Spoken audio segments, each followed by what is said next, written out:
My name's David Garrigues. I'm from Seattle, Washington, but I don't live there now. I live in Philadelphia, Pennsylvania. So the yoga found me through a friend when I was just 16 years old.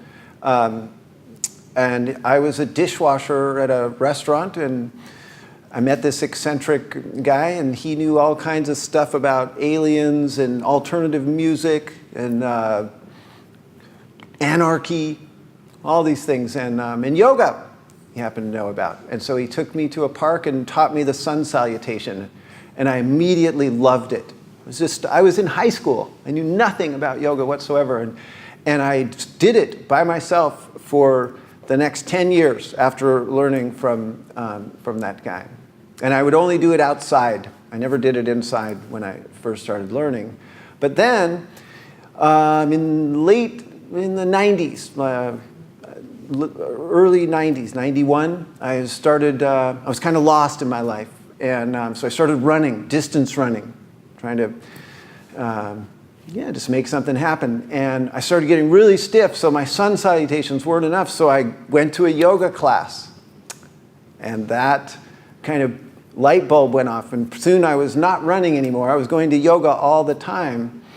And then I saw a video from a yoga, kind of circulating around this yoga studio of Pattabhi Jois teaching, and I was like, I'm doing that. And so I saw that he was coming to Los Angeles to teach on a tour. It just happened right when I saw that video, then he was coming. And so I said, I'm going there. And I went for the whole month, and I fell in love with it. And then I went to Maui on the same tour in 1993. And then I immediately went to India in 1994 and just entered into a deep study with him. So this is a real transformation for me, going to Mysore. It was an incredible kind of opening and an interior kind of opening. And it happened in all levels, and even physically. And so this is one point I got terrible boils, like you would not believe, golf ball size. And whoa, just radical. And everyone was like, stay away from David, and even Indians were like, what is that? And so Guruji, he was like, I came to him, and he sees, and he goes, whoa, big size. And then he goes, immediately goes, no cutting. He was like so delighted. He was just overjoyed. He was like, new body is making. New body is making, no cutting. So he was like, this whole purification was happening. And so like everybody was horrified except for Guruji, who was overjoyed with the process. Like he saw this very deep thing happening at every level, and he was just like, yes, the right thing is going on here.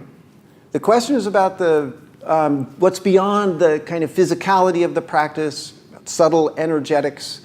There's these divisions we make up, like physical and mental or energetic, and they're like devices, okay? And so really, they're all combined.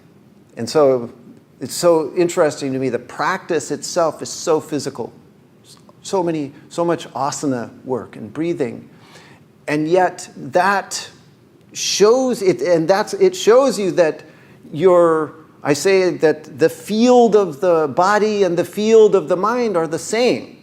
Okay, so it's not like you have a physical self and then you have a mind. No, they're the same. And so, but it takes a kind of subtle discernment or kind of awareness, internal awareness, to come to that realization of like the full extent of you as a physical being, and then what that actually means. So that yoga, when you inhabit your body, you're also inhabiting your mind. And so there's subtlety in that in order to perceive that, right? So if it's a very physical practice, like you're really into the asanas, then you'll miss the mind part, like that connection So how the practice can boost the ego or slaughter the ego. And it's right. And it's so strange because you need both, right? So practice, like that was Pattabhi Jois, one of his big teachings, was there was such an empowerment in his classroom, right? That everyone became more trusting of themselves and stronger and just come out of your shell so they don't, and you know, we can be so critical of ourselves and doubtful and fearful and timid and so practice can give us that confidence, like a boost of self. And you have to have that to kind of negotiate yoga and to become, because self-knowledge, that's a path of strength, right? The inward exploration takes a lot of confidence and kind of boldness. And, but then, on the other hand, that can kind of inflate, and you can start to think you're really hot stuff, and your asanas are happening, and stuff like that. And so then there's an ego crashing aspect, or how you also see that there's an illusion of self, that this personal body, this personality that I'm identifying with, David is this, and David likes that, and David's afraid of this, or David's great at that. All of that, you begin to detach from that and drop a kind of personal need to attach to it or identify it as like, this is me. And both teachings are very strong. They can be like to get confident and to get kind of a healthy ego is a strong teaching, but then also to get humble and to bow and to kind of relinquish control and trust. Sometimes you got to get a little pounded to do that. You have to get kind of whacked.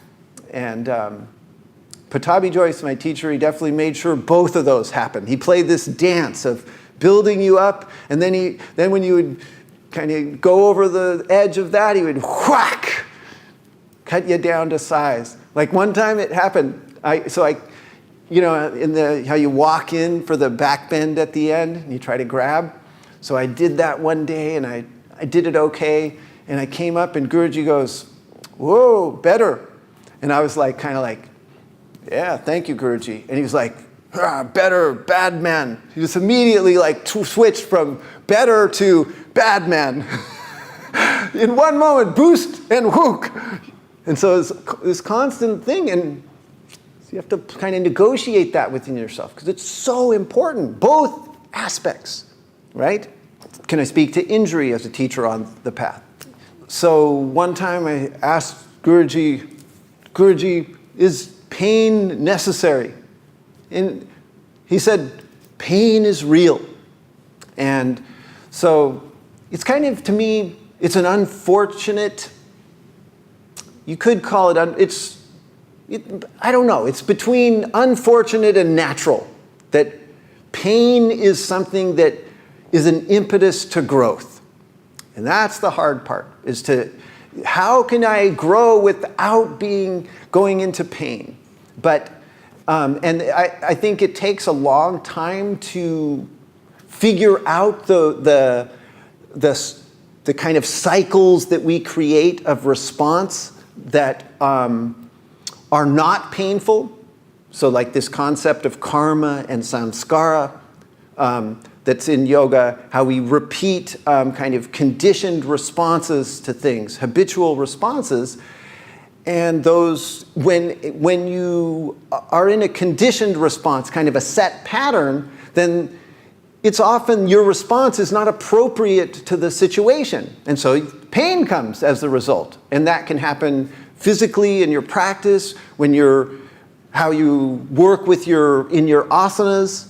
It can come emotionally in how you relate to people. And this is part of why we put so much importance on internal awareness, on withdrawing the senses. And concentration is because we have to perceive what's happening inside, and then be able to check those habitual responses that are causing pain and create a new response, and then can come out of those things. But there's, to my thinking, you can't avoid mistakes. It's just can't be done. Mistakes happen along the way, a lot of them, and there's consequences to mistakes. But you keep learning, and that's the cycle of having a body and having this personality and consciousness. There's imperfection, and you're searching for mastery, for perfection, for samadhi, for like this perfect kind of equilibrium, this balanced place, this middle. And so you have to be willing to risk and take a chance and fail repeatedly to win out. Just how has things changed or evolved over time and with aging and just experience. So one, it's definitely changed a lot, and I would say that it's kind of an incredible journey. I mean, it's totally sort of blowing my mind, honestly, because it keeps changing and it keeps evolving and growing. And so in terms of specifics, though, I mean, certainly aging kind of slows you down a little bit, I suppose. Like I have so much energy and enthusiasm, and that has kind of ripened or become more mature, kind of added an element of soul to it that perhaps wasn't there before. And so it's a little bit softer, I think. I think I might have been maybe harsher before, and also less confident, kind of more fearful. I know that I think that I'm enjoying every phase, and I feel more in a position to enjoy my practice, my teaching. It's taken this long to really make use of the techniques. Like, it's taken that long. You know, I started in '93 Ashtanga. And I'm now feeling like I have some real feeling for how to utilize these things. I'm talking about simple things like samastitihi and uddiyana bandha and these things. And there's the love of those things have grown, and and some limitation has come over time that wasn't there before. And so that's interesting, but also a certain inventiveness has also come, and creativity and appreciation for what is available. Definitely there's a compassion aspect too, a love. And like I said, that's part of this softness kind of thing with my teaching too. It's like I've been through so much now, and so many cycles of this and that, and so many explorations in certain directions, and so I can see people in their struggles and empathize and be there for them and have a response that helps them where I might have not caught that in the past. What advice would I give to a dedicated, heartfelt practitioner on the path? One is to keep going. Okay, that you build your yoga practice over time. Okay, so it really does. And sometimes you can't see what is taking place, that the transformation, the progress, the knowledge that is coming, but it's coming. So if you keep at it, this persistence is so important. And and discouragement and fear and doubt and these things, they're so natural. They're coming up often, and yet you still get on your mat and do your best. And then the other thing is what I said before. Maybe the main thing is just this fear thing and failing, doubt. Failing is just part of it. And there's so many different ways that we can perceive failure. It's a very personal thing. Like can happen in an asana sense, feeling not good enough, or in a commitment sense, feeling different ways. And yet somehow that has to be okay. And that's happened for me as a student, but also as a teacher. Like kind of being a teacher of yoga is a kind of life path for me. And I've really struggled to get the skill and the knowledge and the ability to share it. And I've gone through a lot of failure to do that. And then pick myself back up and try again. And pick myself up back and try again. And that persistence does pay off. And then also, you've got to be willing to sacrifice. Okay? This is not an easy path. Okay? So if you are a heartfelt practitioner, that sacrifice does not end. Okay? So you have to keep looking for new ways to commit and to devote yourself and to go further. And it's easy to become complacent and to start veering off the path. But so this is this constant thing. And my partner, her dad, he said the funniest thing. It was a very physical thing, but it was funny too. It was very complimentary, over the top. But he goes, What? He's like Michael Jordan, only he doesn't get to retire. Right? So it's unbelievable with the yoga. What it's asking, you don't retire. You don't go, all right, I did my career. Now I can just let it go. Right? No.